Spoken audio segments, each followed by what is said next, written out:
22 years old. I bought my first house for $6.5 million. Oh my God. Oh my God. Oh, bro. Oh my God. I'm freaking out.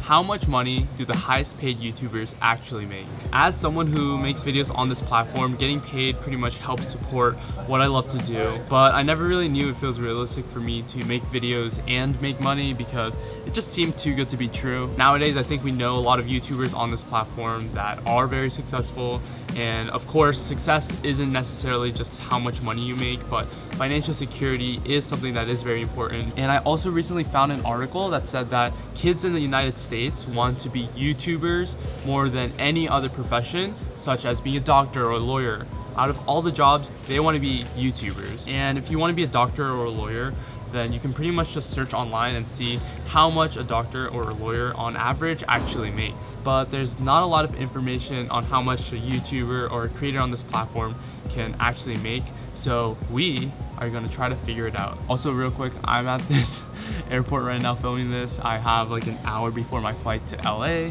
and so if the audio's weird or if the setup is kind of weird, it's because I'm literally in the airport right now. I do like lifestyle vlogs and whatnot. Yeah, no, I think I've seen before, that's why I'm wondering. Oh really? Nice to meet you. Nice to Nathan. Nathan, nice you to on meet right now? Yeah. I'm filming something. So I actually met David Dobrik the other day, so let's run some numbers. Let's use him as an example. So in David's videos, he does this thing where he gives his friends cars. Happy birthday, Natalie. I don't know if I can even accept that. You like your brand new car? You want me a fucking car? Are you serious? Oh my God, bro. So David finally decided to buy himself a car, and in order to pay for his new car, he basically did what we call like an ad integration or an ad placement for a sponsor. So if we do some quick math, David was buying a Ferrari 458 Spider,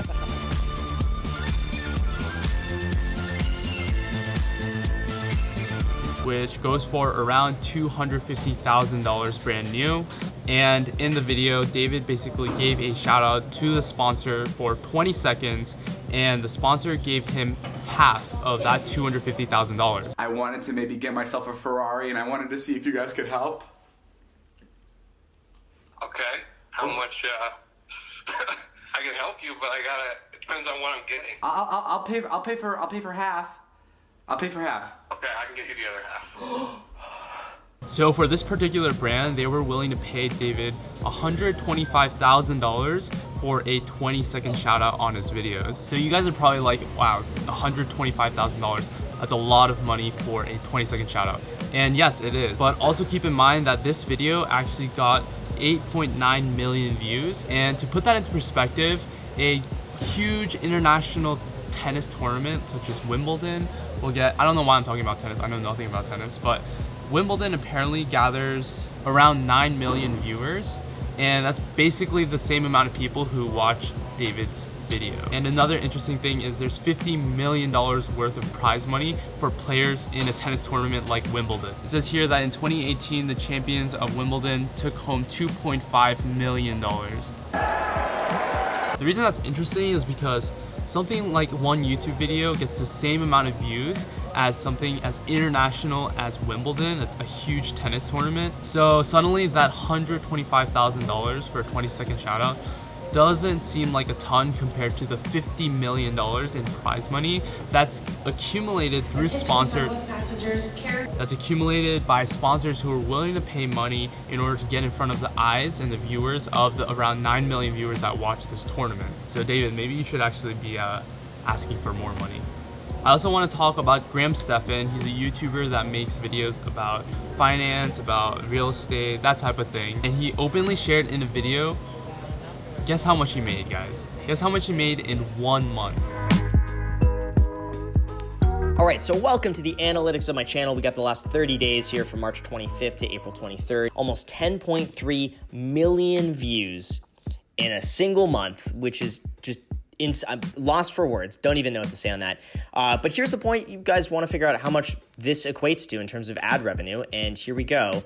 Over $103,000 in 30 days. Graham made $103,740.48 in just 1 month. That's absolutely insane, and this was with around 10 million views that month. So real quick, YouTubers can make money through a number of different ways, but the most obvious is AdSense, where you get paid for the ads that play before your video. But you also have sponsorships, basically these companies that are willing to pay for time on your channel and on your videos, and that's basically what David did in order to get 125 grand. All right, so Graham made over $100,000 with about 10 million views on his channel. And David gets around 10 million views per video as well, give or take.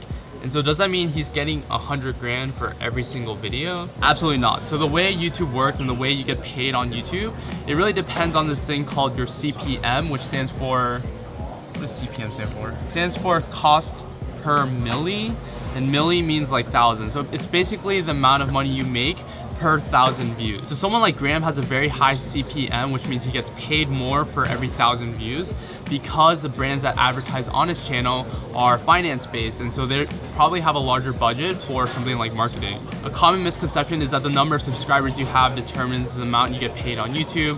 It's not true at all. It depends completely on the amount of views that you get. So someone like Graham is able to make $100,000 in 1 month because of 2 reasons. Number one, like I said, these companies that advertise on his channel have a lot of money. And then number 2, he has a very targeted audience. Everyone on his channel is already interested in finance and interested in these types of things. So for example, if a credit card company wants to advertise on Graham's channel, then basically they're already getting right in front of an audience that is interested in credit cards because they clicked on a video about credit cards. And so that is the reason why they're able to pump so much money, and that's why it's more cost effective for these brands to advertise on a very specific targeted channel. But realistically, you know, I don't have 10 million subscribers yet, so I have no idea how much David Dobrik actually makes off of YouTube. I have no idea how much these top YouTubers actually make.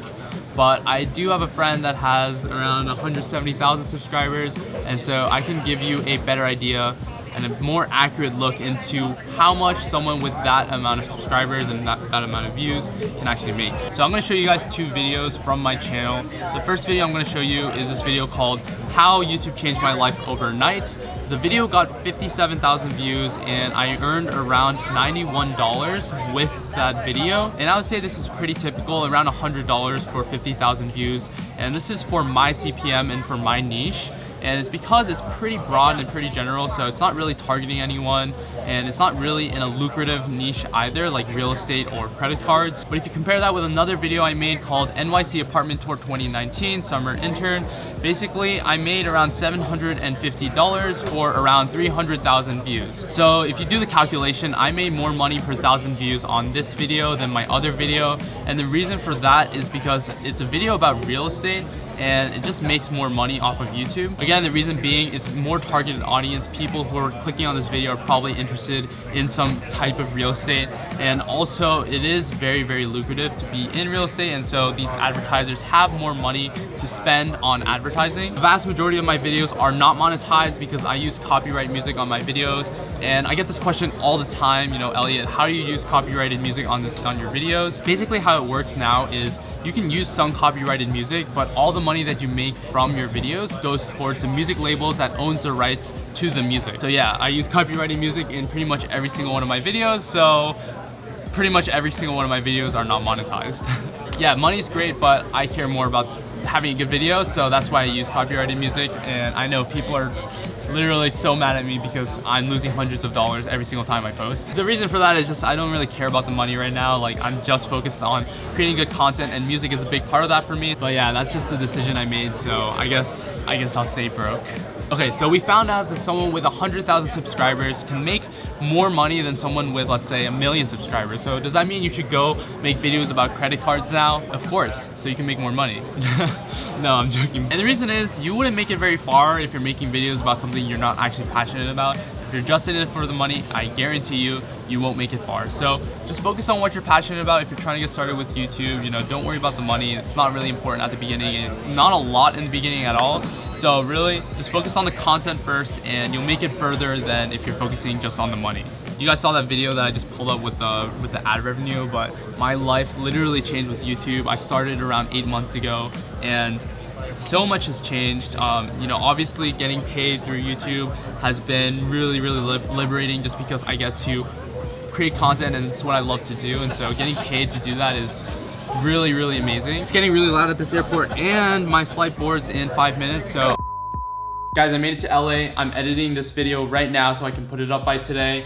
But I totally forgot to talk about sponsorship money. Basically, if you have around 100,000 subscribers, you can probably charge around $2,000 up to $8,000 for a sponsored video. So usually that means you'll see like an ad integration at the beginning, middle, or end of a video. And that's when people are like, oh, this video is sponsored by blah, blah, blah. That's a sponsored video. And I said around $2,000 to $8,000 for around 100,000 subscribers because it's a huge range. There's so many different factors that are involved with these sponsorships. There's copyright issues, there's different requirements, there's just so many factors that go into these sponsorships, so it really just varies a lot. And remember what I said about CPM and targeted audiences also applies to these sponsorships. So if you have a targeted audience, and these brands who are well aligned with your audience may pay more in order to get in front of those viewers. Again, it varies a lot and it depends on a lot of different things. Okay, back to Kansas? Is this Kansas?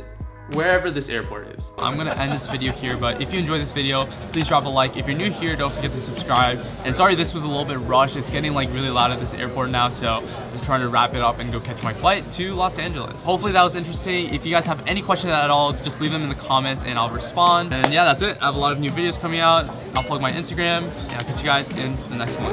Peace.